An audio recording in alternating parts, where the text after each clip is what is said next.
So inter versus intramolecular reaction এটা আমাদের আছে সিলেবাসে, তো আমাদের এইটা পড়তে হবে। তো আমরা কোশ্চেন কিছু আছে আটকে গেছে কিছু? স্যার বলছি সলভ কোশ্চেনের 6 নাম্বারটা একটু বলবেন? সলভডের 6 নম্বর দেখছি।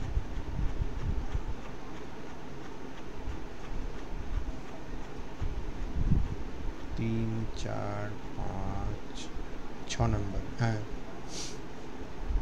এইখানটাতে এরকম একটা জানতে চেয়েছে যে ইন্টারমলিকুলার রিয়াকশান আর ইন্ট্রামলিকুলার রিয়াকশানের তফাৎ করতে গেলে একটা স্পেসিফিক এক্সাম্পল দিয়ে হফম্যান ডিগ্রেডেশন বা হফম্যান রিঅ্যারেঞ্জমেন্ট, যেটাতে একটা প্রাইমারি কার্বক্সামাইডকে ব্রোমিন ইন অ্যালকালি দিয়ে ট্রিট করলে সেখান থেকে একটা কার্বন লস হয় এবং সেখান থেকে একটা প্রাইমারি অ্যামিন পাওয়া যায়। এই রিয়াকশানটাতে ওরা একটা কাইরাল অ্যামিন নিয়েছিল যেখানে কার্বক্সামাইডের আলফা কার্বনটা কাইরাল, এবং সেখানে ওরা ব্রোমিন এনএওএইচ দিয়ে ট্রিট করে যে কম্পাউন্ডটা পেয়েছে তাতে রিটেনশন অফ কনফিগারেশন হয়েছে, সেটা বোঝা যাচ্ছে।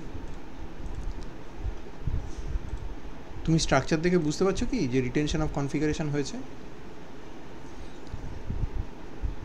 হ্যাঁ স্যার। কি করে বুঝলে?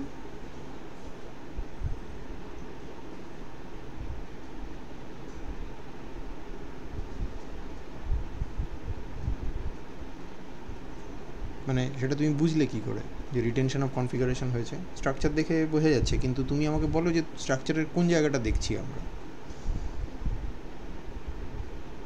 স্যার বলছি যে কার্বনের সাথে NH2টা মানে রিঅ্যাকশন করার আগে ছিল জয়েন্ট, তারপরে ওই মানে যে কাইরাল কার্বন তার সাথে রিঅ্যাকশন করার পরে মানে ওর সাথে অ্যাটাচড হয়েছে NH2টা। হ্যাঁ, মানে বেসিক্যালি এই তিনটের জায়গা বদলায়নি, এই পুরো অংশটাকে বাদ দিয়ে যদি আমি এখানটায় NH2 দিয়ে দিই তাহলে যে প্রোডাক্টটা আমরা এক্সপেক্ট করছি বা যেটা আমরা পেয়েছি সেটার সাথে মিলে যাচ্ছে, তাই তো? হ্যাঁ স্যার। তো এইটা এই স্ট্রাকচারটা দেখে এটা বোঝা যাচ্ছে যে CONH2 জায়গাতে NH2টা এসেছে এবং বাকি কোথাও কোনো চেঞ্জ হয়নি, অতএব কাইরাল সেন্টারে বাকি তিনটে লিগ্যান্ড যে যেখানে ছিল সেখানেই আছে। অতএব এটাকে আমরা বলতে পারি, আমরা এটাকে রিটেনশন অফ কনফিগারেশন বলতে পারি। এবার ওরা জানতে চাইছে যে এই রিটেনশন অফ কনফিগারেশন থেকে আমরা এটা কিভাবে বুঝবো যে এই রিয়াকশানটা ইন্টারমলিকিউলার না ইন্ট্রামলিকিউলার। তো এই রিয়াকশান প্রথমে মেকানিজমটা অনেকটাই আছে, এটা আমি ডিটেলে আলোচনা করিনি কারণ এটা তোমাদের এই রিয়াকশানটা তোমাদের সিলেবাসে নেই। এই হাইড্রোজেনটা অ্যাসিডিক, তার কারণ পাশে একটা কার্বনিল আছে এবং এটা নাইট্রোজেনের সঙ্গে অ্যাটাচড হয়ে আছে। নাইট্রোজেন নিজে একটা ইলেকট্রোনেগেটিভ এলিমেন্ট, তার ফলে এই হাইড্রোজেনটা অ্যাসিডিক এবং এখানে NaOH দিলে এখান থেকে একটা N- তৈরি হবে, অর্থাৎ কার্বক্সামাইডের সল্ট তৈরি হবে। ব্রোমিন একটা ইলেকট্রোফাইল, এই N- ব্রোমিনের সঙ্গে রিয়াকশান করবে, করে Br- বের করে দেবে এবং তখন তৈরি হবে, এখানটায় একটা হাইড্রোজেন থাকবে, একটা ব্রোমিন থাকবে। ব্রোমিনের -I এফেক্ট আছে কারণ ব্রোমিন নিজে হচ্ছে ইলেকট্রোনেগেটিভ, সেই জন্য এই হাইড্রোজেন একটা যেটা রয়ে গেছিলো, একটা হাইড্রোজেন বের করে আমরা ব্রোমিন ঢুকিয়েছি, আবার একটা হাইড্রোজেন রয়ে গেছে, সেই হাইড্রোজেনটা স্টিল মোর অ্যাসিডিক। এবার অ্যালকালি সেটাকে খাবে, খেলে এই কম্পাউন্ডটা তৈরি হবে। তুমি দেখো এটা তুমি বুঝলে কি না, এটার ফর্মেশনটা তুমি বুঝলে কি না যে এটা কীভাবে তৈরি হয়েছে?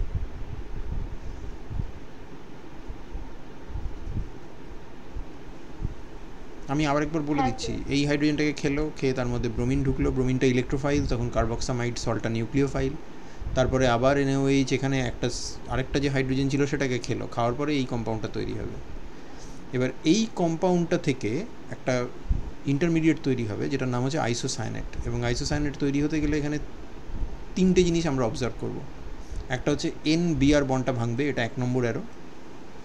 N-Br বন্ড ভেঙে গেলে নাইট্রোজেনের অক্টেট চলে যাচ্ছে, তার ফলে এর ইলেকট্রন ডেফিসিয়েন্ট হয়ে যাচ্ছে। সেই ইলেকট্রন ডেফিসিয়েন্সিকে মেকআপ দিতে এই পাশের কার্বনিল কার্বন থেকে এই পুরো গ্রুপটা মাইগ্রেট করে আসছে, সেটা হচ্ছে 2 নম্বর অ্যারো, অতএব এটা হচ্ছে 2 নম্বর অ্যারো। এখন যদি এই কার্বন কার্বন বন্ড ভেঙে যায় তাহলে of course carbonyl carbon electron deficient হয়ে যাচ্ছে, কিন্তু নাইট্রোজেনের মাথায় যেহেতু লোন পেয়ার অফ ইলেকট্রনস আছে তাই সে একে স্টেবিলাইজ করতে পারে by sharing its pair of electron, which means this CC bond will be broken, this NBr bond will be broken, this carbon will be attached to the nitrogen, and nitrogen will form a double bond between itself and the carbonyl carbon. এই arrow মুভমেন্টটা তুমি দেখে বুঝছো কিনা বলো? হ্যাঁ sir. অতএব এটা হলো 1 নম্বর অ্যারো, এইটা 2 নম্বর অ্যারো, এইটা 3 নম্বর অ্যারো। এই জিনিসটা হচ্ছে আইসোসায়ানেট। এবার এই আইসোসায়ানেটের হাইড্রোলিসিস হবে অ্যালকালি মিডিয়ামে, এবং সেখান থেকে একটা কার্বক্সামিক অ্যাসিড তৈরি হবে, মানে তোমার যেটা হচ্ছে তোমার অ্যামোনিয়া আর কার্বন ডাইঅক্সাইড ভেঙে যেতে পারে, তার একটা ডেরিভেটিভ। তো তার মধ্যে আমি আর যাচ্ছি না, কিন্তু আমার যেটা এখানে আলোচনার বিষয় সেটা হচ্ছে যে এই যে গ্রুপটা মাইগ্রেট করছে from carbon to electron deficient nitrogen, সেটা ইন্ট্রামলিকিউলার না ইন্টারমলিকিউলার?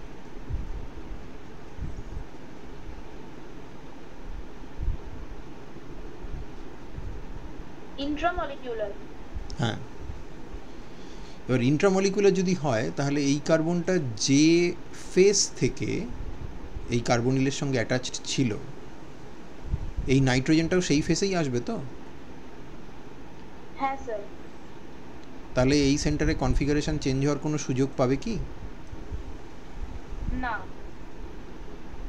এবং এখানে যখন হাইড্রোলিসিস হবে তখন যা রিয়াকশন হবে এই কার্বনের উপর রিয়াকশন হবে, এই কাইরাল সেন্টারে তো কোনো রিয়াকশন হবে না। কাইরাল সেন্টারে যে রিয়াকশন হয়েছে সেটা হচ্ছে যে কাইরাল সেন্টারের সঙ্গে একটা বন্ড ভেঙেছে, সেটা হচ্ছে এই স্টেপটাতেই রিয়াকশনটা হয়েছে। কিন্তু এই স্টেপটা যদি ইন্ট্রামলিকিউলার না হয় তাহলে আমরা কি ফুল রিটেনশন এক্সপেক্ট করতে পারি? না।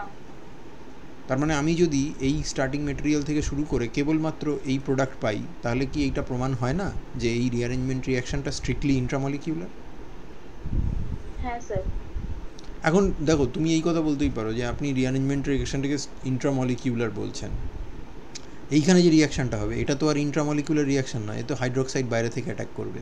বা প্রথম যে ডিপ্রোটনেশনটা হয়েছিল, ব্রোমিনের সাথে রিয়াকশন হয়েছিল, সেগুলো কি ইন্ট্রামলিকুলার রিয়াকশন? না, সেগুলো কখনোই ইন্ট্রামলিকুলার রিয়াকশন নয়। কিন্তু এই রিয়াকশনটার হার্টে, একদম সেন্ট্রাল ফোকাল পয়েন্টে বসে আছে formation of this intermediate from this intermediate.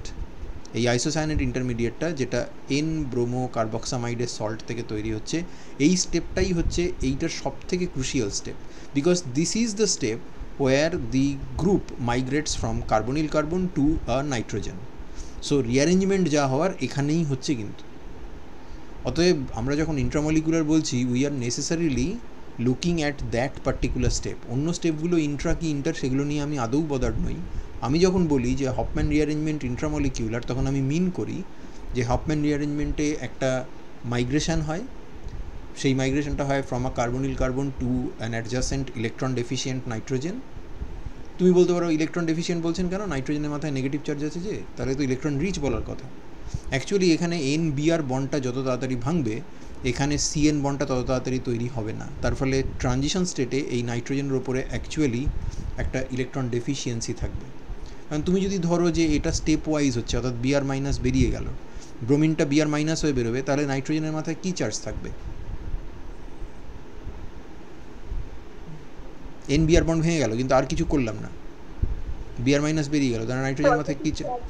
না, হিসেব করো, ফর্মাল চার্জ হিসেব করো। 5 মাইনাস 4 মাইনাস হাফ অফ 2, 0। কিন্তু নাইট্রোজেনের অক্টেট কি ফিল আপ হবে? না স্যার। ওইটাকে কি বলে জানো? ওটাকে বলে নাইট্রিন। যেরকম এই সিস্টেমকে বলে কার্বিন, CH2 ডট ডট। এখানে কার্বনের ফর্মাল চার্জ কত? হিসেব করো, 2 সিগমা বন্ড, তার মানে ওখান থেকে 2 পাবে, আর 2 ইলেকট্রন আছে, তার মানে 2 + 2 4, আর কার্বনের ভ্যালেন্স ইলেকট্রন হচ্ছে 4, তাহলে 4 - 4 0। কিন্তু এই স্পিসিসটা কি স্টেবল? এর কি অক্টেট ফিল আপ হয়ে আছে? না স্যার। তার মানে এখানে যদি আমি NBr বন্ড ভেঙে নাইট্রোজেনের মাথায় 2 লোন পেয়ার আর একটা সিঙ্গেল বন্ড রেখে দিই, তাহলে ওর ফর্মাল চার্জ 0ই হবে। কিন্তু সেই নাইট্রোজেনটা কি ইলেকট্রন রিচ বলা যাবে? না। সেই জন্যই ওটাকে ইলেকট্রন ডেফিসিয়েন্ট বলে, বিকজ ট্রানজিশন স্টেটে ওর ওপরে একটা ইলেকট্রন ডেফিসিয়েন্সি লক্ষ্য করা যায়। এরকম আরও রিঅ্যারেঞ্জমেন্ট আছে, বেকম্যান আছে, কার্টিয়াস আছে, লসেন আছে, স্মিট আছে, এগুলো সব আমরা একসাথে পরে পড়ব।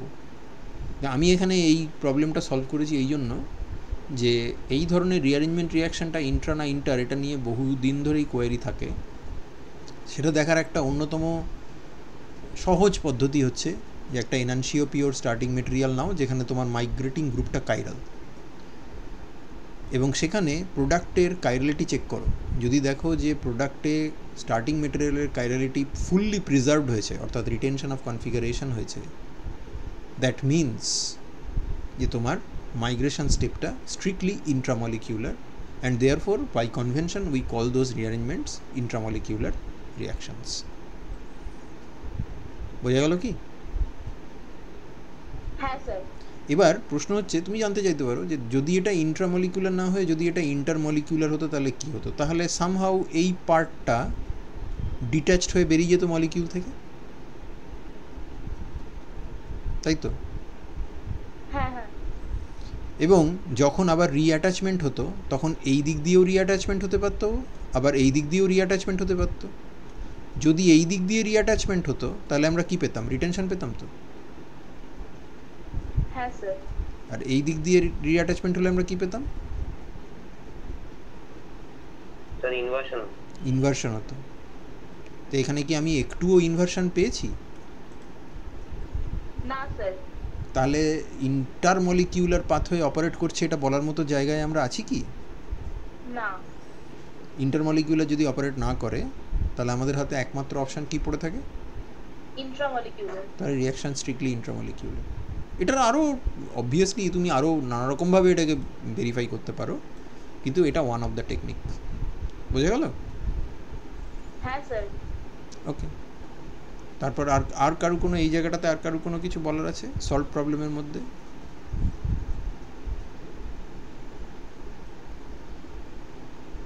কিছু নেই? তাহলে কি আমরা কোশ্চেন অ্যান্সারে যাব এক্সারসাইজে? এক্সারসাইজে গেলাম, দেখো কি বলেছে। দুটো স্টেটমেন্ট দিয়েছে, বলেছে জাস্টিফাই অথবা ক্রিটিসাইজ করো। প্রথম স্টেটমেন্টটা বলো কি হবে।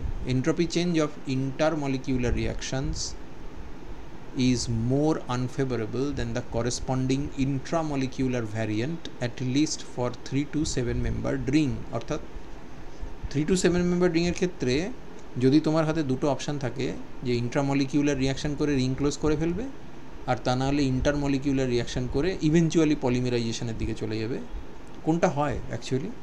কোনটা মোর ফেভার্ড?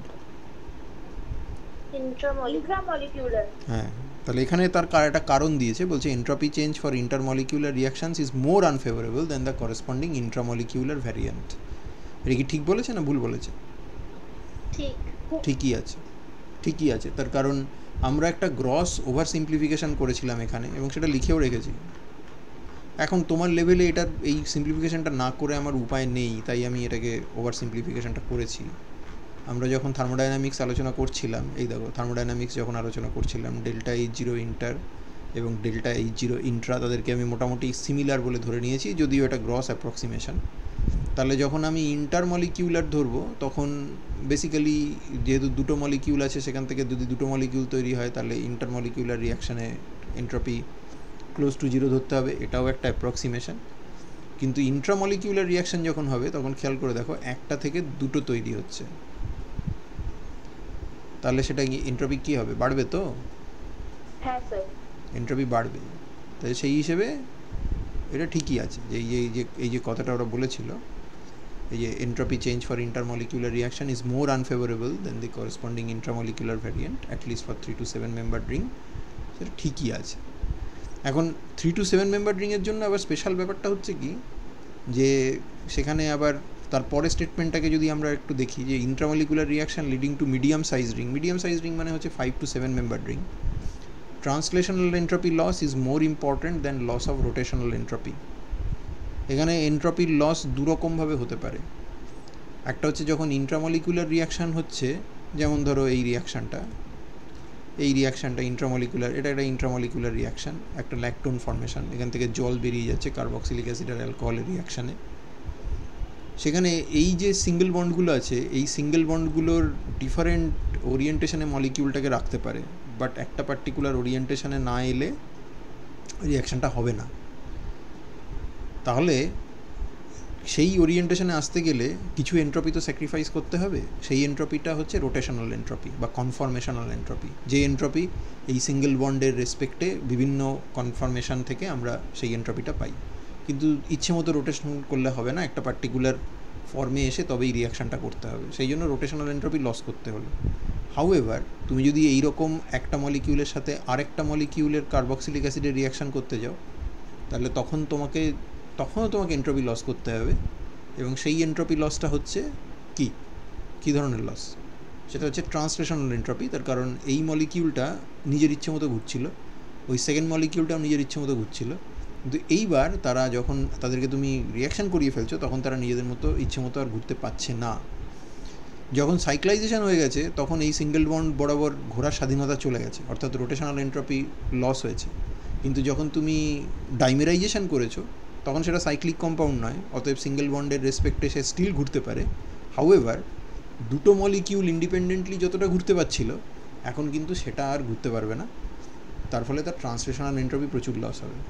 এখন যখন এই বন্ডের সংখ্যাটা রিলেটিভলি কম, অর্থাৎ দুটো রিয়াক্টিভ সেন্টারকে, একটা ওএইচ আর একটা কার্বন, এদের দুজনকে কাছাকাছি আনতে গেলে যদি বহু সংখ্যক বন্ডকে ঘোরাতে হয়, তাহলে তোমার হিউজ রোটেশনাল এন্ট্রপি পেনাল্টি দিতে হবে। কিন্তু সেই সংখ্যাটা যদি কম হয়, মিডিয়াম রিংয়ের ক্ষেত্রে সেই সংখ্যাটা রিলেটিভলি কম, যেমন এখানে একটা, দুটো, তিনটে বন্ড কি ম্যাক্সিমাম 4টে বন্ডকে রোটেশন করা বন্ধ করলেই আমরা ওই সাইক্লাইজেশনটা পেয়ে যাব, সাইক্লাইজেশনের জন্য যে উপযুক্ত কনফার্মেশন সেটা পেয়ে যাব। অর্থাৎ আমাকে পেনাল্টি দিতে হচ্ছে, কিন্তু খুব বেশি নয়। অথচ যদি আমরা দুটো মলিকিউলকে পাশাপাশি নিয়ে রিয়াকশান করি, তাহলে সেই পেনাল্টিটা অনেক বড় হবে। এই রোটেশনাল পেনাল্টিটা কখন বড় হবে বলো তো? কখন এই রোটেশনাল পেনাল্টিটা ভীষণ প্রবলেম করবে এবং তখন তুমি রিং ক্লোজ করতে পারবে না।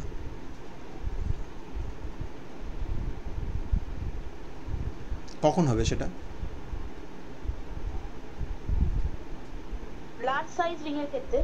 হ্যাঁ, মানে তোমার যদি স্টার্টিং মেটেরিয়াল এরকম হয় যে দুটো রিয়াক্টিং সেন্টার, একটা কার্বক্সিলিক অ্যাসিডের একটা ওএইচ, এরা যদি অনেক দূরে থাকে, তাদের মধ্যে ইন্টারভেনিং বন্ডসের সংখ্যা যদি অসংখ্য হয়, তাহলে তোমার পসিবল নাম্বার অফ কনফার্মেশনস অনেক বেড়ে যাবে তো। হ্যাঁ স্যার। এবং সেক্ষেত্রে সেই সমস্ত কনফার্মেশনকে স্যাক্রিফাইস করে একটা পার্টিকুলার কনফার্মেশনে না এলে তো রিং ক্লোজ করবে না। এবং সেক্ষেত্রে তোমার এন্ট্রপি লস কী হবে? অনেক বেশি হবে না এর থেকে কম হবে? বেশি হবে, অনেক বেশি হবে। এবং সেই এন্ট্রপিটা পেনাল্টিটা দিতে চায় না। সেই জন্য এই ধরনের লার্জ রিং তৈরি করার জন্য আমাদের এই দেখো এই ধরনের লার্জ রিং তৈরি করার জন্য এই বানিয়েছে, এই লার্জ রিং তৈরি করার জন্য। তুমি বুঝতে পারছো যে এখানে কতগুলো বন্ড আছে? একটা, দুটো, তিনটে, চারটে, পাঁচটা, ছটা, সাতটা, আটটা, নটা, 10টা, 11টা, 12টা, 13টা, 14টা 15টা বন্ড আছে এখানে। তাহলে সেই যে বিরাট এন্ট্রপি স্যাক্রিফাইস করে এই পার্টিকুলার ফর্মটাতেই ওকে অ্যারেস্টেড হতে হবে, তার জন্য যে পেনাল্টিটা দিতে হবে সেটা হিউজ হবে। তার থেকে বেটার হচ্ছে ট্রান্সলেশনাল এন্ট্রপি খরচা করে দুটো মলিকিউলকে নিয়ে এসে ডাইমেরাইজেশন করা। অতএব এই যে স্টেটমেন্ট, এটা ঠিক না ভুল? For intramolecular reaction leading to medium size rings, translational entropy loss is more important than loss of rotational entropy. ঠিক তো? হ্যাঁ স্যার। ওকে, তারপর পরেরটা তো সোজা কোশ্চেন। তোমাদের এই ধরনের কোশ্চেনই দেবে। 1 নম্বর আর 2 নম্বর কোনটা থার্মোডাইনামিক্যালি মোর ফেভারেবল? 1 নম্বর। 1 নম্বর ইন্ট্রা। এবং এক্ষেত্রে থার্মোডাইনামিক্যালি মোর ফেভারেবল মানে আর্গুমেন্ট হবে এন্ট্রপি দিয়েই, কিন্তু সেক্ষেত্রে আমরা কোন টার্মটাকে ইউজ করব? ডেল্টা এস জিরো না delta S double dagger? Delta S double dagger না, থার্মোডাইনামিক্স হলে zero, delta S zero. Thermodynamics হলে আমরা সবসময় ইকুইলিব্রিয়াম কনস্ট্যান্টের ব্যাপারে কথা বলি, আর equilibrium constant is related to কি? ডেল্টা জি জিরো না ডেল্টা জি ডবল ড্যাগার? ফর্মুলাটা কি ছিল? K equilibrium is equal two minus delta zero is equal two minus RT/ln K equilibrium না? তাহলে সবসময় আমাদের মানে standard free energy, enthalpy, entropy এদের নিয়ে কথা বলতে হবে। তাই ওই একই কারণ এন্ট্রপি। এখানে এখানে অ্যাকচুয়ালি একটা প্লাস H2 লেখা উচিত ছিল আমার, সেটা আমি লিখিনি। এইখানে একটা প্লাস H2 লিখতে হবে। এখানে একটা H2 বেরোবে তো এইখানটায়, এই জল বেরোবে তো একটা, যদিও উত্তরটা তাতে চেঞ্জ হবে না কারণ দুদিকেই H2 বাদ পড়েছে। অ্যাকচুয়ালি এখানে H2টা লেখা উচিত ছিল। তুমি সিম্পল আর্গুমেন্টে এটা দিয়ে বলতে পারো যে এখানে দুটো থেকে দুটো তৈরি হচ্ছে, এখানে একটা থেকে দুটো তৈরি হচ্ছে, অতএব ডেল্টা S0টা মোর ফেভারেবল হবে, অতএব সেক্ষেত্রে ডেল্টা G0 এর জন্য মোর ফেভারেবল হবে। কিন্তু এখানে আমরা একটা গ্রস ওভার সিম্পলিফিকেশন করলাম অলরেডি। কী করলাম সেটা হচ্ছে এনথ্যালপিকে সেম বলে ধরে নিয়েছি, which is bad, really bad, এটা ধরা উচিত নয়, কিন্তু এই লেভেলে আমাদের হাতে আর উপায়ও নেই। আচ্ছা, এইবার তারপর বলেছে যে which of the two reactions takes place at a faster rate, কোনটা হবে? 1 আর 2 এর মধ্যে কোনটা হবে গো? একই হবে, দুটোরই উত্তর একই, এক ফার্স্টেরটা। তাহলে এর ক্ষেত্রে আমি কি লজিক দেব? এক্ষেত্রে আমি কোন কোয়ান্টিটিটা ইউজ করব? তখন আমি ইউজ করব ডেল্টা এস ডাবল ড্যাগার, এবং তখন আমার লজিক এরকম হবে যে একটা মলিকিউলের ভেতরে খুব কম সংখ্যক বন্ডকে ফিক্স করিয়ে দিয়ে আমরা দুটো রিয়াক্টিং সেন্টারকে কাছে নিয়ে আসতে পারি। তার ফলে এদের এই মলিকিউলে এই দুটো রিয়াক্টিভ মানে এফেক্টিভ কনসেন্ট্রেশন অনেক বেশি থাকে, হোয়ারঅ্যাজ দুটো রিয়াক্টিং সেন্টারকে যদি এই দুটো মলিকিউলে আলাদা আলাদাভাবে ছড়িয়ে দেওয়া হয়, একটা অ্যালকোহল একটা কার্বক্সিলিক অ্যাসিড হয়, তাহলে একে এর কাছে বা একে এর কাছে যতক্ষণ না নিয়ে আসছি ততক্ষণ রিয়াকশন হবে না, এবং তার জন্য প্রচুর পরিমাণে ট্রান্সলেশনাল এন্ট্রপি আমাকে লস করতে হবে, যেটা আমি এখন এইটার জন্য রেডি নই করার জন্য, এবং তার ফলে এটার কাইনেটিক্স হ্যাম্পার্ড হবে আর এর কাইনেটিক্স রিলেটিভলি ফাস্টার হবে। বুঝতে পারলাম কথাগুলো? উত্তর লিখতে পারবে তো যদি আসে? এগুলোই কিন্তু আসবে তোমাদের, কিন্তু এগুলোই আসবে, আমি বলে দিচ্ছি। এই সব জিনিসপত্র দেবে বলে তো মনে হয় না। আচ্ছা, পরের কোশ্চেনটা দেখো দেখি। রেটটা বলে দিয়েছে, রেট বলেছে মানে আমাকে কোন জিনিসটার উপর কনসেন্ট্রেট করতে হবে? ডাবল ড্যাগার টাইপের না জিরো টাইপের?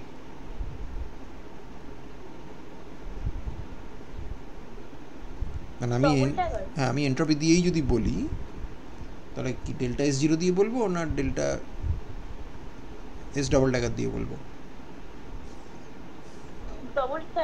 হ্যাঁ, ডাবল ড্যাগার দিয়েই বলতে হবে, খুব স্বাভাবিক ব্যাপার, খুবই স্বাভাবিক ব্যাপার। আচ্ছা, এবার এটা কি বলেছে? রেট অফ দ্য ইন্টারমলিকুলার, বলো তো কী হবে? এই রিয়াকশনগুলো হচ্ছে কীভাবে হচ্ছে? এখানে একটা কার্বনিল আছে, তারপরে এখানে এ কার্বনিলে অ্যাটাক করছে, সি ডাবল বন্ডেড ওটা খুলে যাচ্ছে, ও মাইনাস হচ্ছে, ও মাইনাস আবার পুশব্যাক করছে, এখান থেকে অ্যালকক্সাইডকে বার করে দিচ্ছে, OAR মাইনাসকে বের করে দিচ্ছে। তো যখন 6 মেম্বার রিং হচ্ছে তখন রিলেটিভ রেট হচ্ছে 1, 5 মেম্বার রিংয়ের জন্য রিলেটিভ রেট হচ্ছে 230। তার মানে এই জায়গাটার এন্ট্রপি পেনাল্টি কম আছে না এই জায়গাটার এন্ট্রপি পেনাল্টি কম আছে? কোথায় এন্ট্রপি পেনাল্টি কম আছে?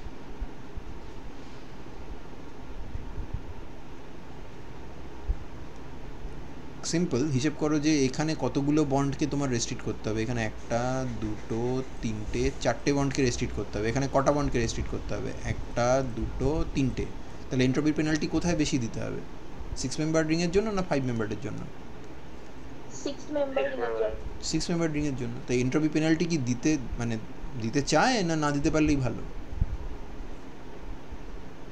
না দিলেই ভালো। হ্যাঁ, যত কম দিতে হবে তত রেট কি হবে? ফাস্টার হবে না? হ্যাঁ স্যার। কারণ প্রত্যেকটার জন্যই ডেল্টা এস ডাবল ড্যাগার হচ্ছে তোমার নেগেটিভ। এবার যেখানে ডেল্টা এস ডাবল ড্যাগার কম নেগেটিভ, অর্থাৎ এইটার জন্য, তার ক্ষেত্রে better. Delta S double dagger negative তো, কারণ ইচ্ছে মতো তুমি ঘুরতে পারছো না তো ট্রানজিশন স্টেটে তোমাকে একটা ফিক্সড ওরিয়েন্টেশনে আসতে হয়েছে, হোয়ারঅ্যাজ স্টার্টিং মেটেরিয়ালে কী ছিল? ইচ্ছে মতো ঘুরছিলে। তার মানে এন্ট্রপি লস তো তোমার হচ্ছেই। Delta S double dagger is negative. S of entropy of transition state minus entropy of reactant. Transition স্টেটের এন্ট্রপি কম, রিয়াক্ট্যান্টের এন্ট্রপি বেশি। ট্রানজিশন স্টেটের এন্ট্রপি থেকে রিয়াক্ট্যান্টের এন্ট্রপিকে বিয়োগ করলে কী হবে? নেগেটিভ হবে। তা negative delta S double dagger তো ভালো নয়। এবার যত নেগেটিভ হবে তত প্রবলেম। তা নেগেটিভ কখন বেশি হবে? যদি number of possible conformations in starting material বেশি হয়, সেটা কখন বেশি হবে? যদি number of intervening bonds between two reactant centres বেশি হয়, তো সেটা কোথায় বেশি আছে? 6 মেম্বারটার জন্য না 5 মেম্বারটার জন্য? 6 মেম্বার প্রোডাক্টের জন্য। তো তার রিয়াকশন রেট তো কমই হওয়ার কথা বোঝা গেল না? হ্যাঁ স্যার। তো ওই একই রকম জিনিস আবার এইটার জন্য তৈরি হচ্ছে, এর রেট তো আরও অস্বাভাবিক বেশি, এটা কেন? তার মানে এর ডেল্টা এস ডবল ড্যাগার আরও আরও কম নেগেটিভ নিশ্চয়ই, তার মানে তো সেটার পেছনে কারণটা কি? স্ট্রাকচারটার দিকে ভালো করে দেখো, সেকেন্ডটা আর থার্ডেরটা, কি মনে হয়? তুমি যদি এটা প্রমাণ করতে পারো যে স্টার্টিং মেটেরিয়ালে ফ্লেক্সিবিলিটি কম আছে, তাহলেই তোমার উত্তরটা হয়ে যায়। সেটা কি পারবে? স্যার ডবল বন্ড আছে, তো ডবল বন্ডে single carbon carbon single bond তো মোটামুটি ফ্রিলি রোটেট করতে পারে, কার্বন কার্বন ডাবল বন্ড কি পারে? না না স্যার, ব্রেক করে দেবে। যতক্ষণ না পর্যন্ত তুমি বাইরে থেকে এনাফ এনার্জি দিচ্ছ যাতে যাতে করে বাইরেডিক্যাল ইন্টারমিডিয়েট স্টেবিলাইজড হয়, ততক্ষণ ওর পক্ষে রোটেট করা তো সম্ভব নয়। তাহলে কী হবে? তার মানে এই জায়গাটায় রোটেশন তো অ্যালাউডই নয়, এটা অ্যালাউডই নয়, হোয়ারাজ এই রোটেশন তো স্ট্রিক্টলি অ্যালাউড। তার ফলে এর নাম্বার অফ পসিবল কনফার্মেশনস বেশি হবে না কম হবে উইথ রেসপেক্ট টু এইটা? কম হবে, অনেক কম হবে। তাহলে এন্ট্রপি লস কী হবে? কম হবে, কম হবে। তো রেট কী হবে? বেশি হবে, ফাস্টার। দেখতেই তো পাচ্ছ। আরেক রকমভাবে ভাবতে পারো, সেটা হচ্ছে যে যখনই এই কার্বক্সিলেটের ও মাইনাসটা কার্বনিলের কাছে থাকবে, যত কাছে থাকবে তত রিয়াকশন করার টেন্ডেন্সি বেশি। ফ্লেক্সিবিলিটি অফ মলিকিউল যত কমে যাবে তত এর রিয়াকশন করার টেন্ডেন্সি বেশি হবে। এইখানে যেহেতু রোটেশন একদমই অ্যালাউড নয়, তাই এই কার্বক্সিলেটটা প্রায় সবসময়ই এই কার্বনিলের কাছে আছে। হোয়ারাজ এখানে কিছু কনফার্মেশনস এখানে থাকবে যেখানে এই কার্বক্সিলেটটা এই দিকে থাকবে, তখনও তার পক্ষে রিয়াকশন করা সম্ভব নয়। তাহলে effective concentration of the reactive form কোনটার বেশি হবে, এই ডাবল বন্ডেড কম্পাউন্ডটার না সিঙ্গেল বন্ডেড কম্পাউন্ডটার? ডাবল বন্ডেডটা এফেক্টিভ কনসেন্ট্রেশন বেশি, তার ফলে রেট অফ দ্য রিয়াকশন কী হবে? কনসেন্ট্রেশন বাড়লে রেট অফ দ্য রিয়াকশন কী হয়? বাড়ে, বেশি হয় অবভিয়াসলি। আর যদি আমি ধরো আমি এখানটায় যদি এর ডায়াস্টেরিওআইসোমারটা নিতাম, অর্থাৎ এখানে তো আমরা এটাকে কী নিয়েছি, এটাকে আমরা সিস নিয়েছি বা জেড নিয়েছি, এটা যদি ট্রান্স বা ই নিতাম তাহলে কি আদৌ সাইক্লাইজেশন পসিবল ছিল? না স্যার, কারণ সেক্ষেত্রে ওই যে কার্বনিল অক্সিজেন, এই কার্বনিল কার্বন, আর এই যে তোমার এটা ইলেকট্রোফাইল, আর এই যে তোমার নিউক্লিওফাইল, এরা তো কোনো দিন একে অপরের কাছে আসতেই পারতো না as long as carbon carbon double বন্ডটা ইন্ট্যাক্ট আছে। তাহলে কি সাইক্লাইজেশন হতে পারে?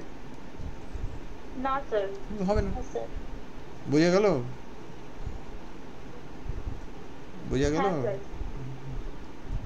দেখো বাপু, বুঝছো নাকি না এমনি হ্যাঁ হ্যাঁ করে যাচ্ছ?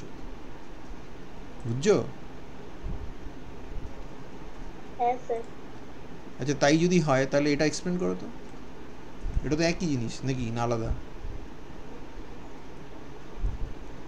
ইলেকট্রোনাইজ করবে সি ডাবল বন্ড সি আছে, ওখানটা রোটেট করবে না। এখানে এখানে প্রোডাক্টটা কি হবে বলো তো? খাতায় আঁকো, আমি এখানে আঁকছি, দেখো তো এই প্রোডাক্টটা কি হবে। এই ছিল,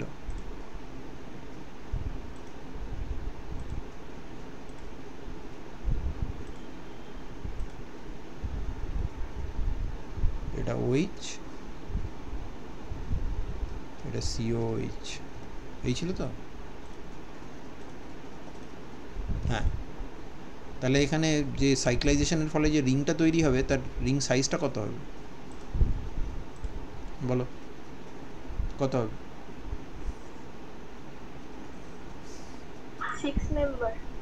6 মেম্বার। আজকে কত তারিখ? 18। তার মানে এইটা হওয়া উচিত না। জল তো ছেড়ে দাও, জল বেরিয়ে যাবে এখানটায়, তার মানে অক্সিজেন জুড়ে যাবে, আর এইখানে কি আসবে?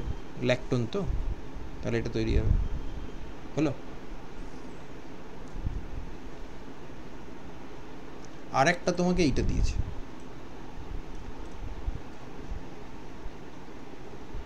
ঠিক আছে? ওকে, কোনটা ফার্স্টার? সেকেন্ড এটা স্যার। এটা রেড, এটা ব্লুটা ফার্স্টার। কেন? লজিক কি? আগেরটার লজিক একই লজিক। তুমি তো এই মলিকিউলের জন্য এরকম ভাবতে পারো, এরকম ফর্ম ভাবা যায় তো নাকি? না যায় না? এরকম ফর্ম ভাবা যায় না? এই মলিকিউলের স্যার, জন্য ভাবো। এরকম ফর্ম ভাবা হ্যাঁ, যায়? স্যার। দেখো তো, দেখো তো এরকম কোনো অবস্থাতেই কি তুমি OH আর CO2H কে সাইক্লাইজ করাতে পারবে এরকম কোনো কনফার্মেশন যদি তোমার থাকে? না স্যার। তো সেই ধরনের কনফার্মেশন কি এইটার জন্য আদৌ অ্যাভেলেবল যেখানে ডাবল বন্ড রয়েছে? না। তো মিটে গেল, লেটা চুকে গেল। এন্ট্রপি লস তাহলে কার ক্ষেত্রে কম হবে, রেডটার জন্য না ব্লুটার জন্য? ব্লু এর জন্য। ব্লু এর জন্য এন্ট্রপি লস কম হবে, rate of the reaction faster হবে। স্ট্যান্ডস টু রিজন না? বোঝা গেছে? ঠিক আছে। আচ্ছা, 6-এর কোশ্চেনটা আমি একটু পরে দেখছি, 7-এরটা আগে দেখে নাও। ও 7 না, সরি 5টা তো হয়নি, 5টা দেখে নাও। 5-এরটা বলছে বি ল্যাক্টোনাইজেস ফাস্টার দেন এ। এটার কি উত্তর হতে পারে?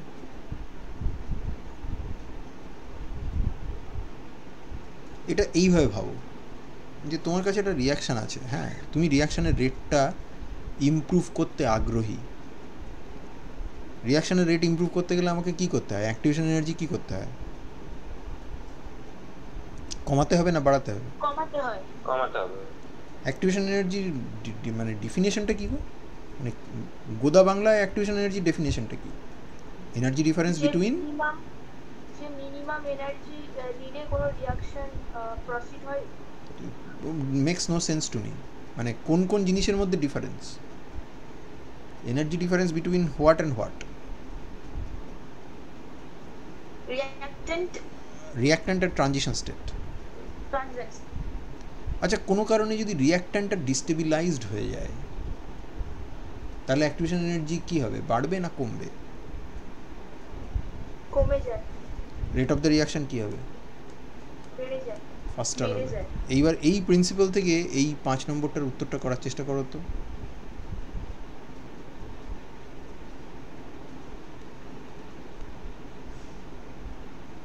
এইটা একটু, এই প্রিন্সিপালটা থেকে একটু করার চেষ্টা করো তো।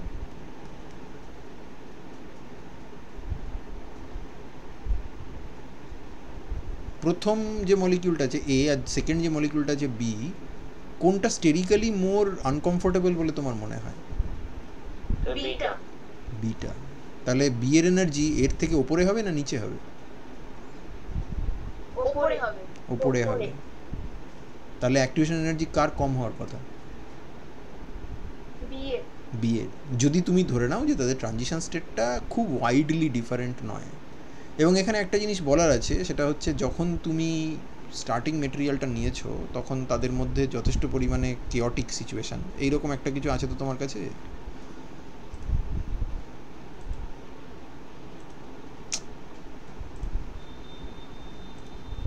এইটা আছে তাই তো? এরকম ছিল তো স্ট্রাকচারটা, দেখে নিই একবার। ইয়েস, হুইচ মিনস যে এই সিস্টেমটা যথেষ্ট পরিমাণে স্টেরিক্যালি হিন্ডার্ড। কিন্তু যখন সত্যি সত্যি ওর ল্যাক্টোনাইজেশনটা হয়ে গেছে, দেখো তো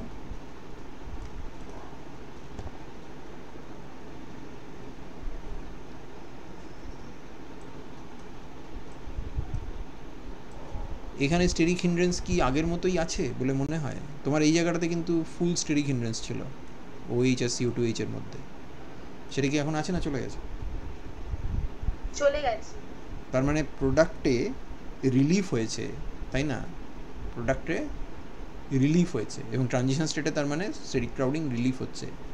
তো তাই যদি হয় তাহলে ট্রানজিশন স্টেটটা অতটাও ডিস্টেবিলাইজড হবে না যতটা নাকি রিঅ্যাক্ট্যান্টটা ডিস্টেবিলাইজড হবে।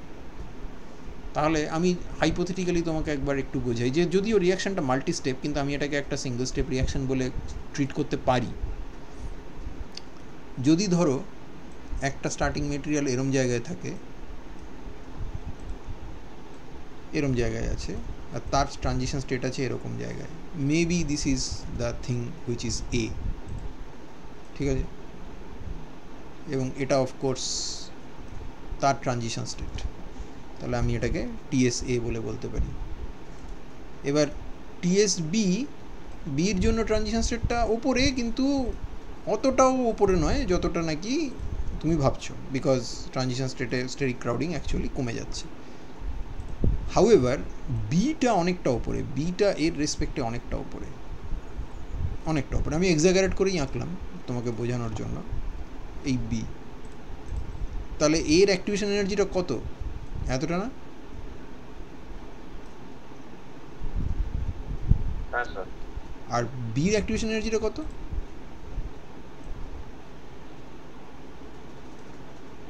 এইটুকুনি।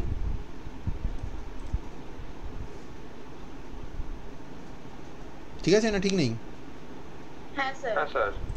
তো এইটা বড় না এইটা বড়, কোনটা বড়? এর অ্যাক্টিভেশন এনার্জি বড় না বির অ্যাক্টিভেশন এনার্জি বড় বলো? এর অ্যাক্টিভেশন এনার্জি যদি বড় হয় তাহলে সাইক্লাইজেশন করতে রেট কার স্লোয়ার হবে, এ আর বির মধ্যে? এর। তাই তো বলেছে, তাই তো বলেছে নাকি? দেখো, বি ল্যাক্টোনাইজেস ফাস্টার দেন এ। বোঝা গেল? হ্যাঁ স্যার। আচ্ছা 6 নম্বরটা আপাতত স্কিপ করছি, 7 নম্বরে দেখো। স্যার। বলো। স্যার লাস্টে একটুকুতে কি বললেন একটু শুনতে পাইনি। হ্যাঁ আমি বলছি যে যদি তোমার এইটা হচ্ছে অ্যাক্টিভেশন এনার্জি ই অ্যাক্ট এ, সেটা তুমি বুঝতে পেরেছো? ই অ্যাক্ট এটা, হ্যাঁ স্যার। আর এইটা ই অ্যাক্ট বি। তো কোনটা তোমার বড় লাগছে? E act B is less than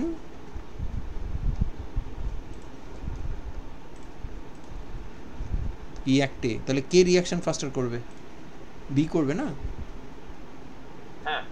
এটা হবে কেন? বেসিক্যালি গ্রাউন্ড স্টেট ডিস্টেবিলাইজেশনের জন্য। রিয়াক্ট্যান্টের যে গ্রাউন্ড স্টেট আছে সেটা sterically destabilised, and that is why the reaction is faster for B. এটাই বলেছিলাম। আচ্ছা স্যার।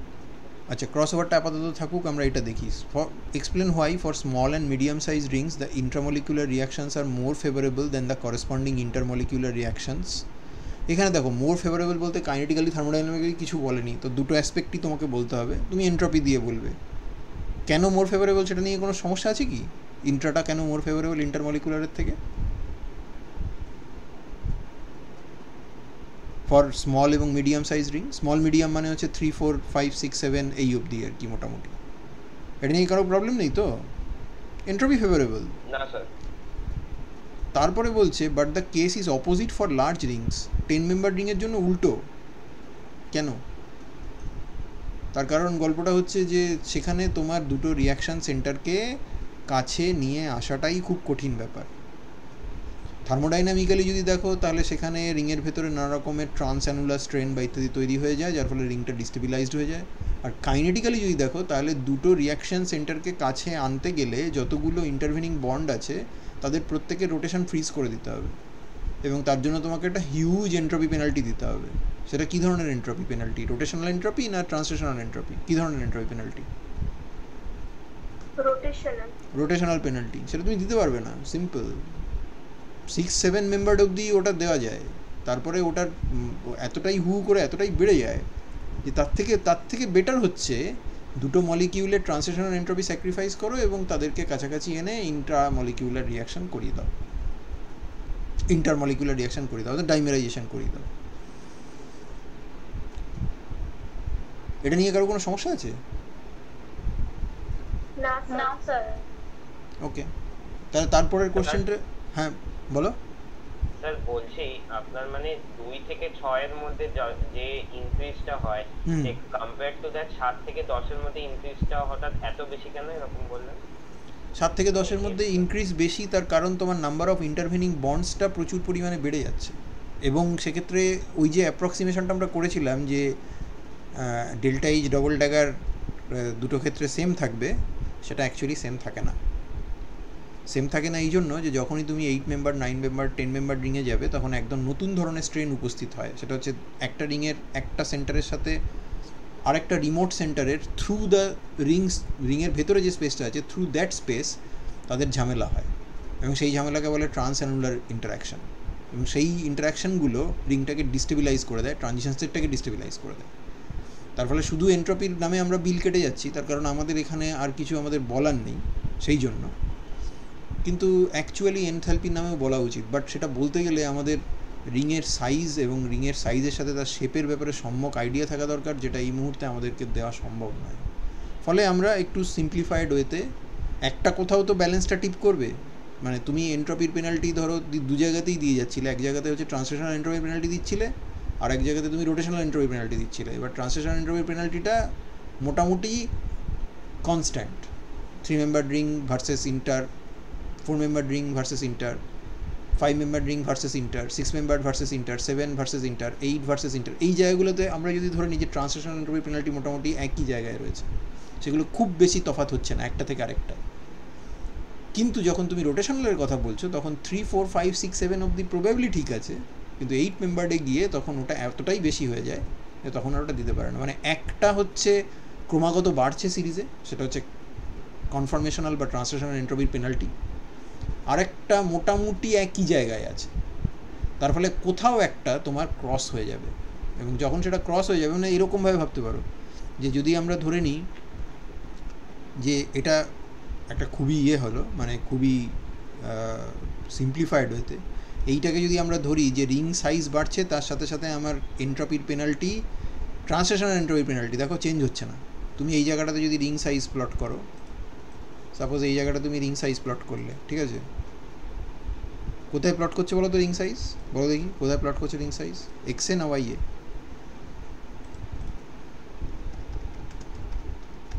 কোথায় প্লট করছো রিং সাইজ, আর এখানে প্লট করছো তুমি এন্ট্রপি পেনাল্টি,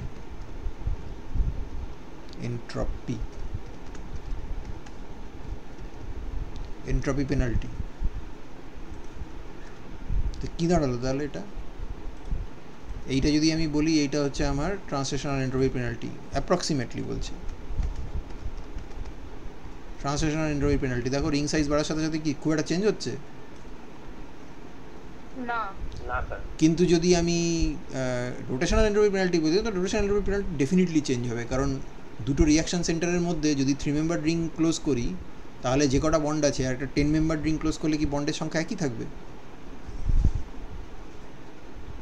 দুটো রিয়াক্টিং সেন্টারের মাঝে বন্ডের সংখ্যা অনেক বেড়ে যাবে, অনেক বেড়ে যাবে। তার ফলে এটার এন্ট্রপি পেনাল্টিটা এরমভাবে চেঞ্জ হবে না, বাড়বে ক্রমাগত, তাই না?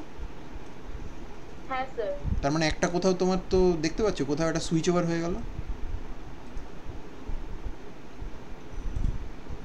তার মানে যখন তুমি সাপোজ এই ডোমেনটাতে আছো, যখন তুমি এই ডোমেনটাতে আছো,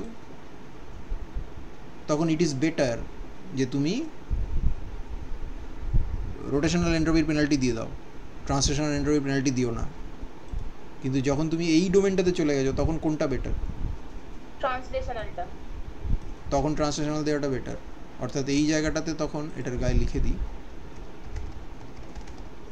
রোটেশনাল এন্ট্রপির পেনাল্টি, এটা রোটেশনাল পেনাল্টি, এটা ট্রান্সলেশনাল পেনাল্টি, এটা ট্রান্সলেশনাল, এটা রোটেশনাল। কারণ রোটেশনালটা যখন মোর ইম্পর্ট্যান্ট, মানে ওই পেনাল্টিটা যখন মোর ইম্পর্ট্যান্ট, তখন আমাদের কোন রিয়াকশানটা হবে? ইন্টারমলিকুলার তো, মানে তখন ইন্টারমলিকুলার হবে। আর যখন ট্রান্সলেশনালটা মোর ইম্পর্ট্যান্ট, অর্থাৎ ওইটা না দিতে চাইবো, তখন কোনটা হবে? ইন্ট্রামলিকুলার। সূর্য বোঝা গেছে? হ্যাঁ স্যার। এছাড়াও আমি কিন্তু আবারও বলছি যে আমরা তোমাকে এখানে, আমি লিখেওছি বইটাতে, যে ওই যে কথাটা বলা হয় যে ডেল্টা H0 দুটো জায়গায় মোটামুটি সেম, ওটা স্রেফ গাঁজাখুরি। তুমি বলতে পারো যে আমাকে শেখাচ্ছেন কেন? কারণ উপায় নেই তাই। কারণ তাহলে তো তোমাকে আমাকে 6 মেম্বার রিংয়ের চেয়ার ফর্ম শেখাতে হবে, 5 মেম্বার রিংয়ের এনভেলপ ফর্ম শেখাতে হবে, সেটা তো সম্ভব না।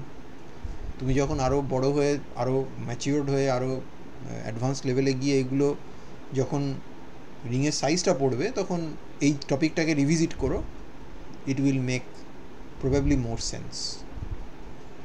হলো? তাহলে এবার এই লাস্ট কোশ্চেনটা তার সাথে রিলেটেড, বলছে যে তাহলে মানে লার্জ রিংকে ক্লোজ করতে গেলে, লার্জ রিং তো এমনি ক্লোজ হয় না, লার্জ রিংকে ক্লোজ করতে গেলে একটা পার্টিকুলার টেকনিক ব্যবহার করে, হাই ডাইলিউশন টেকনিক ব্যবহার করে। বলছে কি, মানে এটার উপযোগিতাটা কী, কীভাবে ম্যাক্রোসাইকেল সিনথেসিস এটা কাজ করে। শোনো, সোজা কথা হচ্ছে যে যদি লার্জ রিং সিনথেসিস করতে যাই তাহলে আমার কাছে দুটো অপশান মলিকিউলটা পায়, একটা হচ্ছে ইন্টার, একটা হচ্ছে ইন্ট্রা। ইন্টারটা আমরা চাইছি না, ইন্টার হলে ডাইমেরাইজেশন হয়ে যাবে, আর ইন্ট্রা হলে কী হবে, সাইক্লাইজেশন হবে।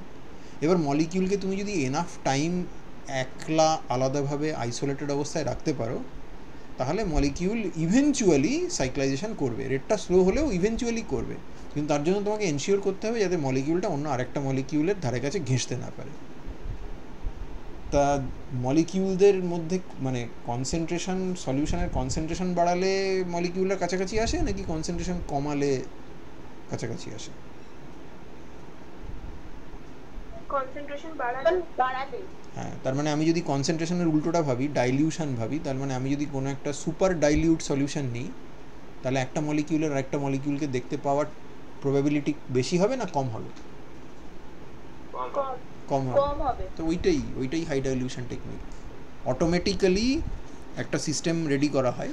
এটা তো মানুষ তো মানে দেখো, তুমি দুভাবে ডাইলিউশন করতে পারো। একটা হচ্ছে ডাইলিউশনের জন্য তুমি একটা বিশাল পাত্র ব্যবহার করলে, তুমি 1 লিটার একটা ফ্লাস্কে রিয়াকশান করছো, ঠিক আছে, সেখানে তুমি 5 গ্রাম রিয়াক্ট্যান্ট দিয়েছো, আর 2 লিটার ফ্লাস্কে রিয়াকশান করছো ডবল সলভেন্ট নিয়ে, সেখানে 5 গ্রাম রিয়াক্ট্যান্ট দিয়েছো। কোথায় ডাইলিউশন বেশি? 2 লিটারটায়। এবার 2 লিটারের জায়গায় তুমি যদি একটা 50 লিটারের চৌবাচ্চায় রিয়াকশান করতে পারতে ওই একই অ্যামাউন্ট নিয়ে, তাহলে ডাইলিউশন বেশিই তো হতো নাকি, না হতো না? হ্যাঁ স্যার, বেশি হতো। এবার এটা তো করা সম্ভব নয়, আমি তো বলতে পারি না, মানে ইন্ডাস্ট্রি এটা হয়তো করতে পারে, কিন্তু ইন্ডাস্ট্রির আবার ব্যাপার হচ্ছে যে তার তো একটা আউটপুট দরকার। মানে তুমি 5 গ্রাম নিয়ে একটা 200 লিটারের চৌবাচ্চায় রিয়াকশান করছো, তাহলে তুমি কতটুকুনি প্রোডাক্ট আলটিমেটলি পাবে? অতএব তোমাকে যদি ম্যাক্রোসাইকেল সিনথেসিস করতে হয় তাহলে হয় তোমাকে ওই চৌবাচ্চা সাইজের রিয়াকশান ফ্লাস্ক লাগবে, সেখানে রিয়াকশান করতে হবে, ভেসেল লাগবে। আর তাহলে তুমি আরেকটা কাজ করতে পারো, তোমার হাতে যদি ভলিউম বাড়ানোর অপশান না থাকে তুমি আরেকটা কাজ করতে পারো, সেটা হচ্ছে তুমি টাইমটাকে ম্যানিপুলেট করতে পারো। অর্থাৎ অতি অল্প পরিমাণে রিয়েজেন্টের মধ্যে রিয়াক্ট্যান্টকে ইন্ট্রোডিউস করো, যাতে at a given point of time তোমার কাছে খুব বেশি রিয়াক্ট্যান্ট মিডিয়ামে না থাকে। তাহলে তারা নিজেদের মধ্যে একে অপরকে দেখতে পাবে না, রিয়াকশান করতে পারবে না, যতক্ষণ বাই দ্য টাইম সেকেন্ড ব্যাচটা এসে উপস্থিত হচ্ছে ও সাইক্লাইজ করে গেছে। এইটাকে বলা হয় হাই ডাইলিউশন টেকনিক। এবং এটা বুঝতেই পারছো, তোমার পক্ষে তো ড্রপার হাতে করে রিয়াক্ট্যান্ট অ্যাড করবে বলে ফ্লাস্কের পাশে দাঁড়িয়ে থাকা সম্ভব নয়। এটা এখন বেসিক্যালি রোবটিক্স ডোমেনে চলে গেছে। এটা কম্পিউটার প্রোগ্রাম করা থাকে, তুমি বলে দিতে পারো যে আমার এই কনসেন্ট্রেশন মেনটেন করতে হবে, তাহলে ওই তোমাকে ক্যালকুলেট করে বলে দেবে যে তোমার স্টার্টিং মেটেরিয়ালের কনসেন্ট্রেশন এতটা রাখো এবং সেটাকে slowly drop by drop add করো তোমার রিয়েজেন্ট সলিউশনের মধ্যে, ওই মেবি 500 মাইক্রোলিটার্স পার মিনিট বা এই ধরনের আর কি। সেটা ওই করে দেবে, তোমাকেও করতে হবে না। তোমার রিয়াকশান এক্ষেত্রে তুমি যে কমোডিটিটা মানে তোমার এগেনস্টে যাবে সেটা কী বলো তো, মানে রিয়াকশানটা শেষ হতে অনেক টাইম লাগবে, তাই না? হাই ডাইলিউশন যদি নাও তুমি, তার মানে কি, তার মানে বহুক্ষণ ধরে রিয়াকশানটা হবে। তার মানে তুমি বেসিক্যালি অল্প টাইমে রিয়াকশান করতে গেলে বিরাট রিয়াকশান ফ্লাক্স নিতে হচ্ছিল, আর সেটা তোমার পক্ষে মানে লজিস্টিক্যালি ফিজিবল নয় বলে তুমি টাইমটা দিয়ে দিলে। মানে টাইম দিয়ে দাও, ঠিক আছে, 2 দিন লাগবে রিয়াকশান হতে, 3 দিন লাগবে, 7 দিন লাগবে, হোক আস্তে আস্তে হোক। বোঝা গেল কথাটা বোঝা গেল? হ্যাঁ স্যার। ঠিক আছে। এরপরে আরেকটা জিনিস আছে, এটা হচ্ছে ক্রস ওভার এক্সপেরিমেন্ট, যেটা আমরা ওখানে আলোচনাও করেছি। ক্রস ওভার এক্সপেরিমেন্টটা শুনেছিলে? হ্যাঁ স্যার। না, বুঝেছো ক্রস ওভারের গল্পটা? বুঝেছো ক্রস ওভারের গল্পটা কি? একই রকমের দেখতে, মানে তুমি ধরো জানতে চাইছো যে বলতে চাইছো ইন্ট্রা না ইন্টার, তুমি জানতে চাইছো। যেমন এই একটা এক্সাম্পলটাই সবাই পড়ায়। এটার নাম হচ্ছে, এটা একটা পিনাকল ডেরিভেটিভ। হ্যাঁ, যদি এই ফিনাইলগুলো মিথাইল হতো তাহলে তার নাম হতো পিনাকল, কিন্তু সব যদি মিথাইল নিয়ে নিই তাহলে আমি এক্সপ্লেন করতে পারবো না। তো পিনাকল ডেরিভেটিভ, এটাকে H2SO4 দিয়ে ট্রিট করলে এখানে একটা ডিহাইড্রেশন হয়, একটা রিঅ্যারেঞ্জমেন্টও হয়। ডিহাইড্রেশন কারণ এখান থেকে HOH বেরিয়ে গেছে, আর রিঅ্যারেঞ্জমেন্টও হয়েছে কারণ দুটো মিথাইল একসাথে ছিল, তারা আর নেই। মিথাইল দুটো, একটা চলে গেছে ফিনাইলের কার্বনে, আর একটা মিথাইল যেখানে ছিল সেখানেই আছে। তাহলে লোকে জানতে চেয়েছে, দুটো মেকানিজম দিয়েছে, একটা হচ্ছে ইন্ট্রা, একটা হচ্ছে ইন্টার। তো ইন্ট্রামলিকিউলার মেকানিজমে দেখো, যখন মিথাইল মাইগ্রেট করছে, এখানেও দেখো মাইগ্রেটিং গ্রুপের কনসেপ্ট আছে। এখানে ফ্রম কার্বন টু, আগেরটাই ছিল ইলেকট্রন ডেফিসিয়েন্ট নাইট্রোজেন, এখানে ইলেকট্রন ডেফিসিয়েন্ট কার্বনে মাইগ্রেট করে যাচ্ছে। তো মাইগ্রেশন এটা ইন্ট্রামলিকিউলার, তো ইন্ট্রামলিকিউলার মেকানিজম যদি আমরা অ্যালাউ করি তাহলে আমরা প্রোডাক্ট পাবো। কিন্তু কেউ যদি বলে যে না এটা ইন্টারমলিকুলার মেকানিজমের মধ্যে দিয়ে যাচ্ছে, যেখানে এই কার্বন কার্বন বন্ডটা ভাঙার পর মিথাইলটা সত্যি আলাদা হয়ে মিডিয়ামে বেরিয়ে আসে এবং এখানে একটা কার্বন কার্বন ডাবল বন্ড তৈরি হয়, একটা এনল তৈরি হয় এবং এনলটা ফার্দার মিথাইলের সঙ্গে আলফা কার্বনের থ্রু দিয়ে রিয়াকশন করে, তাহলে আমরা একই কম্পাউন্ড পাবো। এবার এখানে আমার পক্ষে মাইগ্রেটিং গ্রুপের কাইরালিটি বোঝা সম্ভব নয়, কারণ মিথাইল কি কাইরাল গ্রুপ? না তো যদি এখানে কোনো একটা কাইরাল গ্রুপ ব্যবহার করতে পারতাম তাহলে আমার একটা কিছু আমরা বলার মতো জায়গায় থাকতাম যে এটা হচ্ছে নাকি এটা হচ্ছে নাকি মিক্সচার হচ্ছে, দুটোই হচ্ছে। তো সেটাকে বোঝানোর জন্য আমরা সেটাকে মানে ইয়ে করার জন্য, সেটাকে বের করার জন্য আমরা ক্রস ওভার এক্সপেরিমেন্টটা করি। ক্রস ওভার এক্সপেরিমেন্টে দুটো কাছাকাছি দেখতে স্টার্টিং মেটেরিয়াল নেওয়া হয়, কিন্তু তাদের আবার ডিফারেন্সও আছে। একটা হচ্ছে পিনাকল 1, একটা হচ্ছে পিনাকল 2। দুটোকে দেখে তুমি আলাদা করতে পারবে তো? হ্যাঁ স্যার। তাহলে এখান থেকে তুমি রিয়াকশন করে দিলে, দুটোকে ইকুয়াল অ্যামাউন্টে মিশিয়ে রিয়াকশন করে দিলে দুটো প্রোডাক্ট তুমি পাচ্ছ, একটা হচ্ছে এইটা, একটা হচ্ছে এইটা। কিন্তু যে দুটো প্রোডাক্ট তুমি পাচ্ছ না তারা হচ্ছে এইটা অথবা এইটা তুমি পাচ্ছ না। ভালো করে খেয়াল করে দেখো, এখানে মাইগ্রেটিং গ্রুপ হচ্ছে মিথাইল, যে কোনো একটা মিথাইল, আর এখানে মাইগ্রেটিং গ্রুপ হচ্ছে ইথাইল। এবার যদি সত্যি এই জিনিসটা অপারেট করতো, যদি ইন্ট্রামলিকুলার অপারেট না করে ইন্টারমলিকুলার হতো, হয় ফুললি না হলে পার্শিয়ালি, তাহলে এই কম্পাউন্ডটা ইউজ করলে এখানে মিডিয়ামে মিথাইল প্লাস বেরোতো, এই কম্পাউন্ডটা ইউজ করলে মিডিয়ামে কী বেরোতো? Ethyl plus. আচ্ছা, এই যে এনলেটটা তোমার ওই মিথাইল সাবস্টিটিউটেড পিনাকল থেকে তৈরি হয়েছে, সে মিথাইল প্লাসের সঙ্গেই রিয়াকশন করবে এরকম কোনো গ্যারান্টি আছে? না।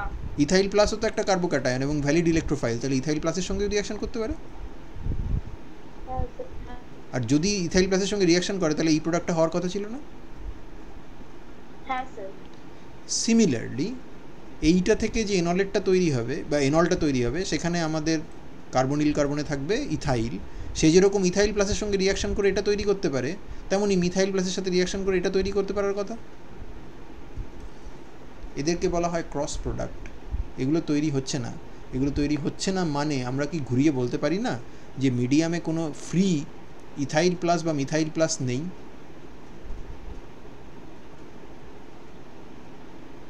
আমরা বলতে পারি না? পারি না? হ্যাঁ স্যার পারি। এবং এই দুটো প্রোডাক্ট যদি একমাত্র প্রোডাক্ট হয় তাহলে তাদের এই মেকানিজম ছাড়া তৈরি হওয়ার কোনো অপশানই নেই। যখন এখানে দুটো ইথাইল আছে তখন ইথাইলই কেবলমাত্র মাইগ্রেট করছে এবং আমরা কোনো এরকম প্রোডাক্ট পাচ্ছি না যেখানে মিথাইল আর ইথাইল একই প্রোডাক্টে আছে। যখন এখানে দুটো মিথাইল আছে তখন কেবলমাত্র মিথাইলই মাইগ্রেট করছে এবং আমরা এরকম কোনো প্রোডাক্ট পাচ্ছি না যেখানে মিথাইল আর ইথাইল একই প্রোডাক্টে আছে। অতএব আমরা দুটো প্রোডাক্ট পাচ্ছি যাদেরকে আমরা নর্মাল প্রোডাক্ট বলে থাকি, কারণ তাদেরকেই আমরা এক্সপেক্ট করছি। কিন্তু ক্রস প্রোডাক্ট যেটা, অর্থাৎ ইথাইলের সাথে মিথাইলের মিক্সচার হয়ে গেছে প্রোডাক্টের মধ্যে, এরকম কোনো জিনিস পাওয়া যাচ্ছে না। যদি এই দুটো পাওয়া যেত তাহলে আমরা কি বলতাম বলো তো? তাহলে আমরা কি বলতাম? তখন আমাদের বলতে হতো যে রিয়াকশনটা অ্যাটলিস্ট পার্টলি ইন্টারমলিকিউলার অতি অবশ্যই। কারণ আমি জানি যে এই যে দুটো প্রোডাক্ট, নর্মাল প্রোডাক্ট দুভাবে তৈরি হতে পারে, একটা হচ্ছে ইন্ট্রা, একটা হচ্ছে ইন্টার। এবার এমন হতে পারে কোনো মেকানিজম দুটোই অপারেট করছে, তার মানে এই দুটো প্রোডাক্ট দুভাবে তৈরি হচ্ছে, কিন্তু এই প্রোডাক্টগুলো কি দুভাবে তৈরি হতে পারে? না। এরা কেবলমাত্র ইন্টারমলিকিউলার মেকানিজমের মাধ্যমেই তৈরি হবে। তাহলে তাদের তো আমরা পাচ্ছি না। যদি না পাই তাহলে আমি একদম কনফিডেন্টলি বলে দিতে পারি যে না ভাই, এখানে ইন্টারমলিকিউলারের কোনো গল্প নেই। কিন্তু যদি পাই সেক্ষেত্রে আমি টেন্টেটিভলি বলবো যে হয় এটা ফুললি ইন্টারমলিকিউলার, আর তা না হলে অ্যাটলিস্ট পার্টলি ইন্টারমলিকিউলার। এবং সেটা ডিপেন্ড করবে আমাদের এই চারটে প্রোডাক্টের রিলেটিভ কম্পোজিশনের উপরে। যদি দেখা যায় যে এইগুলো অস্বাভাবিক রকমের বেশি তৈরি হচ্ছে আর এইগুলো কম তৈরি হচ্ছে, কিন্তু তৈরি হচ্ছে না এরকম নয়, তাহলে আমরা কি বলবো বলো তো? পার্টলি। তাহলে বলবো পার্টলি, কারণ এরা দুটো জায়গা থেকে তৈরি হচ্ছে। মানে এরা মেবি 40%, 80% এরা তৈরি হয়েছে, আর এরা 10% তৈরি হয়েছে। কিন্তু যদি দেখা যায় যে প্রত্যেকটাই অ্যাপ্রক্সিমেটলি 25% করে তৈরি হয়েছে, তাহলে আমি কি বলবো? তখন ওটা ইন্ট্রা প্রবাবলি হচ্ছেই না, তখন অলমোস্ট হোল রিয়াকশন ইজ ইন্টারমলিকিউলার, কারণ ইকুয়াল অপরচুনিটি আছে সবার তৈরি হওয়ার, সবাই একভাবেই তৈরি হচ্ছে, এবং সেটা হচ্ছে ইন্টার, কোনো ইন্ট্রার এক্সট্রা কোনো সাপ্লাই লাইন ইন্ট্রার কাজ করছে না এখানে। কথাটা বোঝাতে পারলাম? হ্যাঁ স্যার। তো আমাদের এটা, হ্যাঁ বলো। স্যার বলছি আপনি মেকানিজম 1টাতে একবার যাবেন, একটা কোশ্চেন ছিল। বলো। স্যার বলছি মেকানিজম 1 এ যদি মিথাইল মাইগ্রেশনটা না হতো তাহলে যে কার্বোক্যাটায়নটা ফর্ম হতো সেটা 3 ডিগ্রি। হ্যাঁ, তাহলে কি স্যার এখানে এই কম্পাউন্ডটা ফর্মেশন হবে বলেই কি এই মাইগ্রেশনটা হচ্ছে? কারণ ওই যেটা ফর্ম হয়েছে সেটা 2 ডিগ্রি, এবার 2 ডিগ্রি থেকে স্যার আমরা জানি 3 ডিগ্রি মোর না স্টেবল। 2 ডিগ্রি ভাই, এটা oxonium, don't forget the oxygen. Oxygen ওকে স্টেবিলাইজ করছে। আচ্ছা আচ্ছা, বুঝতে পেরেছি স্যার।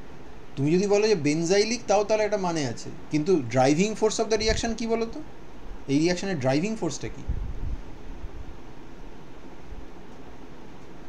এই রিয়াকশনটা ড্রাইভিং ফোর্সটা কি? ড্রাইভিং ফোর্সটা হচ্ছে formation of the stable carbonyl, carbon oxygen double bond তৈরি হচ্ছে, that is the driving force. This is a good question actually. ও বলতে চাইছে যে আমি এখানে তো সাইমালটেনিয়াসলি দেখিয়েছি, এখানে সাইমালটেনিয়াসলি নাও হতে পারে, তুমি এখান থেকে বের করে দাও, বের করে দিলে এই জায়গাটাতে প্লাস চার্জ থাকবে, এইখানটাতে এই কার্বনটাতে প্লাস চার্জ থাকবে, which is tertiary as well as doubly benzylic. এখন যতই স্টেবল হোক, আলটিমেটলি কার্বোক্যাটায়ন তো ইটসেলফ স্টেবল নয়, তাহলে ওর হাতে দুটো অপশান আছে, এক হচ্ছে পাশের কার্বন থেকে মিথাইলকে মাইগ্রেট করিয়ে নিয়ে আসা, and that is guided by formation of the carbon oxygen double bond. The initially formed oxocarbenium ion is stabilized by the resonance of the oxygen, which eventually loses a proton to give you the stable carbonyl. আর আরেকটা option হচ্ছে যে জলটাকে ছেড়েছিল সেই জলটাকেই আবার খেয়ে নিল, তখন উল্টো দিকে চলে যাবে। কিন্তু এই রিয়াকশন কন্ডিশনে রিয়াকশনের ড্রাইভিং ফোর্স হলো formation of the stable carbonyl, and therefore the whole reaction is driven towards completion. বুঝলে না? বুঝলে না? হ্যাঁ স্যার, বুঝতে পেরেছি। ঠিক আছে, তাহলে আমাদের এখানে আর যদি কোনো প্রশ্ন না থাকে, আমাদের এটাও তো শেষ হয়ে গেল। তাহলে ইন্টার ভার্সেস ইন্ট্রা এর যে সলভ প্রবলেমগুলো আছে ওগুলো ভালো করে দেখে রেখো, ওখান থেকে কোশ্চেন আসবে কিন্তু। ওকে, সো আমি আর যদি কোনো কোশ্চেন না থাকে তাহলে আমি রেকর্ডিং বন্ধ করে দিই। ওকে।